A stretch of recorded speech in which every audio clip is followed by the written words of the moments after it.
अब question number 5 है। In the circle the radius 21 centimetre दी है। Radius R 21 centimetre.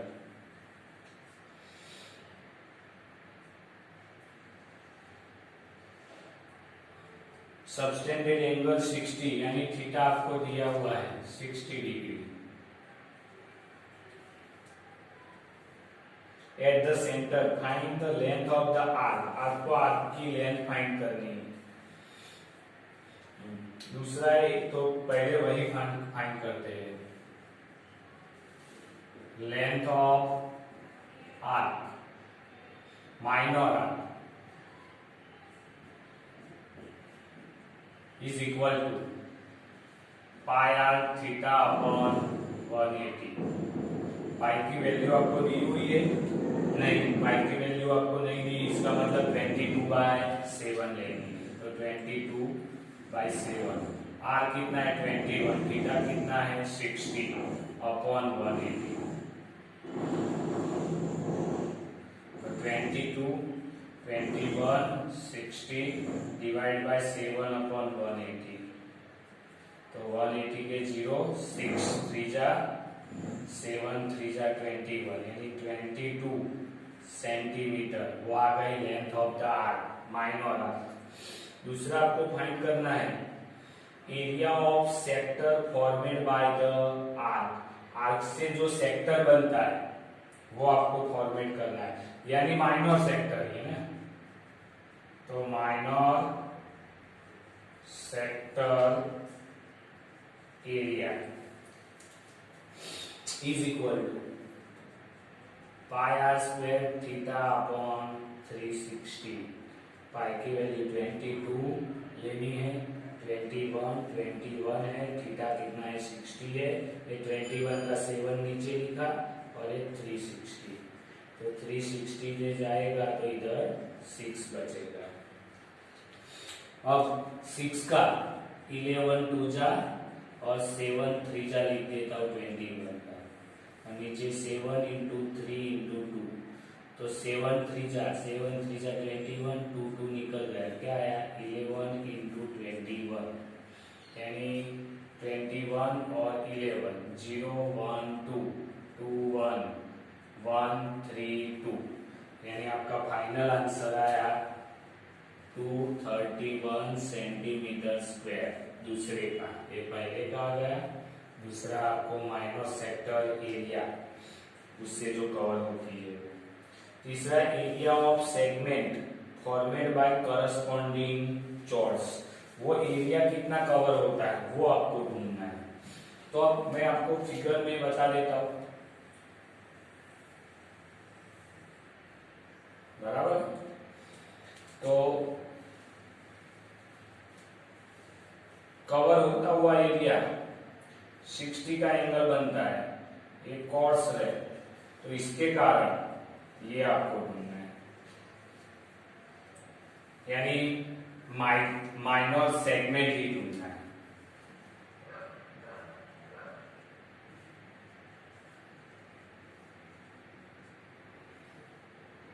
Question mark वो ढूंढना है। अब देखो 60 का एंगल बनता है ना ट्रायंगल में, उसको साइड तो ओ ए बी सी ऐसे नाम भी दे देता हूं। जैसे कि ये तो सेंटर वो है, ये ए है, ये बी है, जैसे कि पी है, ए पी बी वो आर्क आप बोल सकते हो। तो ऊपर वाला ओ ए बी ट्राइंगल के अंदर ओ ए और ओ बी क्या है रेडियस है, तो इक्वल है। वो इक्वल है तो ऑपोजिट एंगल भी इक्वल रहेंगे। इसीलिए ये 60 है तो ये भी 60 आएगा और ये भी 60 आएगा। तो आपका ट्राइंगल क्वाड्रिलेटरल कौन सा होगा? इक्विलेटरल ट्राइंगल होगा। और इक्विलेटरल ट्राइंगल है तो आपको मैंने आगे भी फॉर्मूला में डायरेक्ट लिखा गया था कि अगर थीटा है ये तो ट्राइंगल का एरिया क्या आएगा वो, यानी इक्विलेटरल ट्राइंगल होगा तो O A equal to O B और ए बी सभी भी इक्वल ही होगा। तो area of triangle O A B is equal to आप क्या ले सकते हो फिर, तो √3/4 साइड स्क्वायर √3 4 साइड साइड यानी ये तो OA या OB वो तो आपको दिया हुआ है 21 ये 21 और ये भी 21 है तो 21 का स्क्वायर 21 बराबर है तो 21 का स्क्वायर कितना होगा और √3 आप वैसे भी रख सकते हो √3 को और 21 मल्टीप्लाई 21 कर देते हैं तो 2 1 2 2 2 4 1 और 2 1 2 2 4 और 4 4 1 सो तो 4 4 1 √3 अपॉन 4 ये आ गया cm square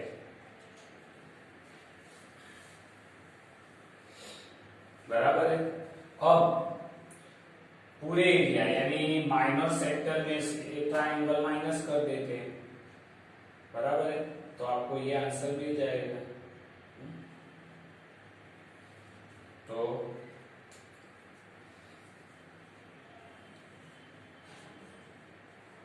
area of minor segment is equal to minor sector area minus triangle OAB area तो 2 3 1 माइनस 4 4 1 √3 अपॉन 4 से इसको मल्टीप्लाई कर देते एलसीएम लेके बराबर है तो वो मैं इधर लिख देता हूं 4 1 जा 4 4 3 जा 12 तो 2 और 1 आएगा 4 2 जा 8 और 9 4 2 9 माइनस 4 4 1 √3 डिवाइड बाय 4 बराबर है कि नहीं या आप इधर भी √3 से लेकिन वो करने की जरूरत नहीं है तो आंसर यही आएगा cm स्क्वायर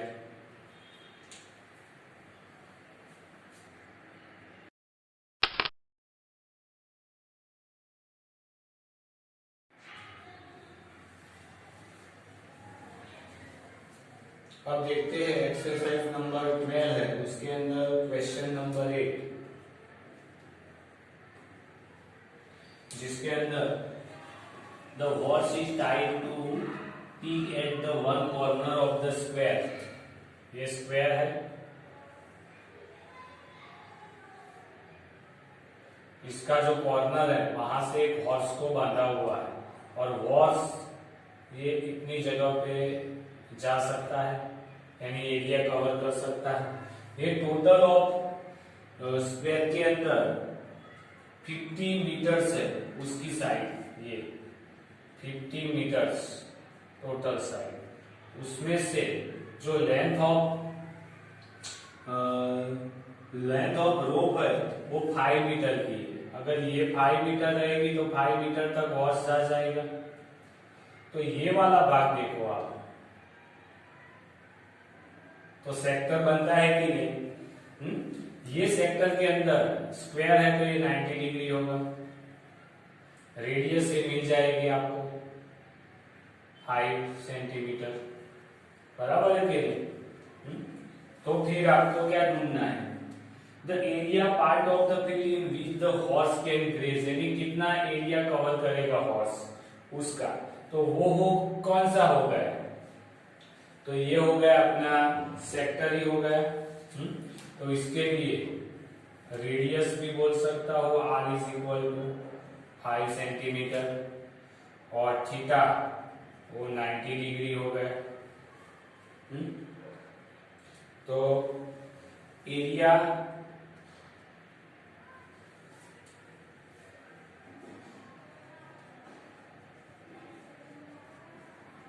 जिसको बोलता हूं पहला वही ढूंढना है area of sector pi r square theta upon 360 pi की वैल्यू दी हुई है ना नहीं दी हुई तो 22/7 लेता हूं r की वैल्यू 5 5 थीटा कितना है 90 डिवाइड बाय 360, ये 0 कट जाएगा, 9 से किटेगा तो 4 आएगा, यानी 22 5 5 और नीचे आएगा 7 इंटू 4, 4 से 11 जाएगा 2 आएगा, तो 2 आएगा, तो 5 5 जा 25, 7 2 जा 40, तो 25 मल्टीप्लाई 11 तो 0 5 2 और 2 5, तो 5 7 2, तो आपको मिलेगा 275 डिवाइड बाय 40, तो पॉइंट में आंसर ले लेंगे इसका। एरिया ऑफ सेक्टर वही है कि area part of the area of which is the horse can graze वाला, तो 275 डिवाइड बाय 14, 41 जा 14, 7 में से 3 130 और 5, तो 47 जा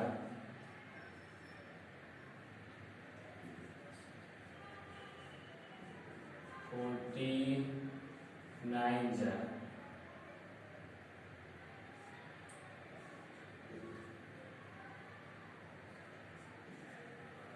49 जा 126, 10 और 5 15 में से तो 9 0 0 और एक 0 यूज किया, तो 14 4 जा 14 7 जा 98, तो 46 आ जाएगा,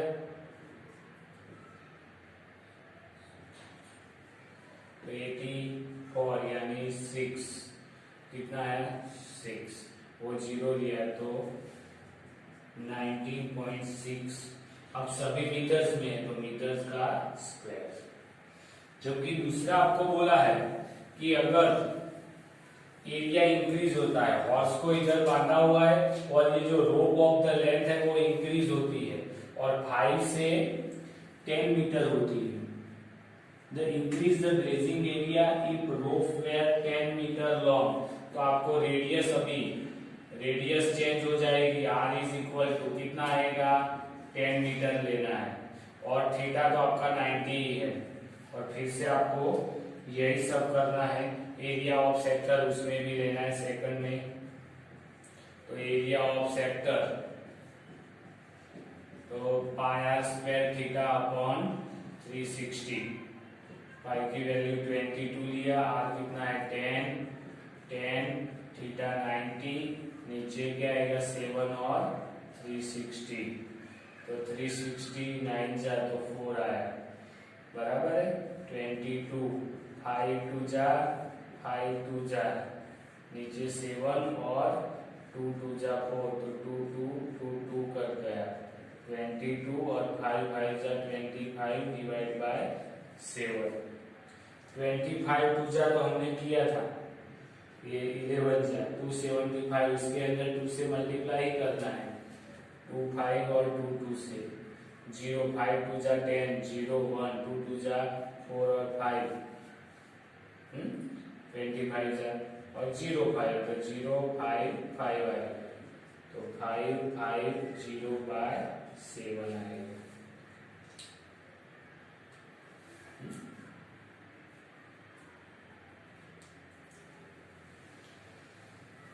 तो 7 से उसको डिवाइड कर देते हैं, तो 5 5 0 बाय 7 7 7 जा 49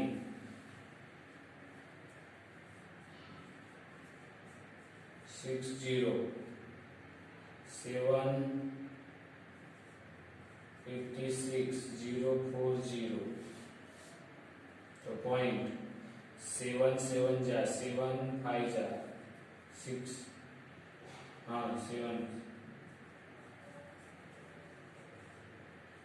तो 78.5 मीटर स्क्वायर, तो तीसरे का एरिया इतना आएगा।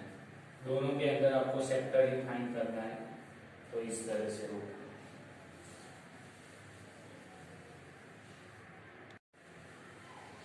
उसके अंदर बोला है कि कितना इंक्रीज होता तो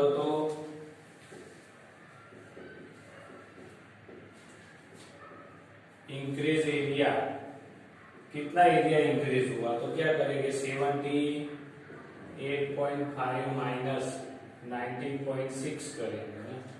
तो उसकी ये जो माइनस वाला है वो इधर करता हूँ 78.5 19.6 तो इधर आएगा 7 और 10, 15 में से 6 जाएगा तो 9, 7 में से 9 नहीं जाएगा तो इधर 6 और 10, 70 में से 9 जाएगा तो 8 और 6 में से 1 जाएगा तो 5, यानी 58.9 मीटर स्क्वायर। इतना एरिया अगर 5 मीटर की जगह पे 10 मीटर होगा तो इतना एरिया इंक्रीज